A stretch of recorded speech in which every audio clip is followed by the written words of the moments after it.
Sinasabi sa Mateo chapter 6 verse 13, "At huwag mo kami ihatid sa tukso, kundi iligtas mo kami sa masama, sapagkat sa iyo ang kaharian at ang kapangyarihan at ang kaluwalhatian magpakailanman siya nawa." Ang katuroang ito ay nais na ang Panginoon na matutunan natin sa bawat pananalangin. Dahil marami ngayon ay nananalangin na lamang dahil sa may nais sila sa Panginoon. Nais ituro ng Panginoon ang katuroan na ito, na maging parte ito ng araw-araw nating pananalangin sa harap ng Panginoon. At ito ang pananalangin ng protection sa Diyos, na hindi tayo palagi magtatapos sa ating pananalangin araw-araw sa mga bagay na hinihiling lang natin, kundi nais ng Diyos na tayo proteksyonan, kaya tayo tinuturuan manalangin. Kung tayo nagtatrabaho, humingi tayo ng proteksyon sa sakit sa Panginoon. Kung tayo nagdadrive, humingi tayo ng proteksyon sa ating pagdadrive. At kung meron tayong mga mahal sa buhay na nasa malayo, tayo humingi ng proteksyon para sa kanila. Manalangin tayo ng advanced protection para sa mga mahal natin sa buhay at ating mga sarili. At hindi lamang sa mga panahon na nasa great danger, saka lang tayo hihingi ng protection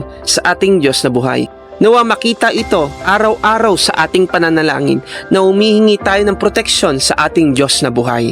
Dahil ang kaaway ay laging naghihintay lamang ng masisila niya. Kaya humingi tayo ng proteksyon sa ating Diyos na buhay.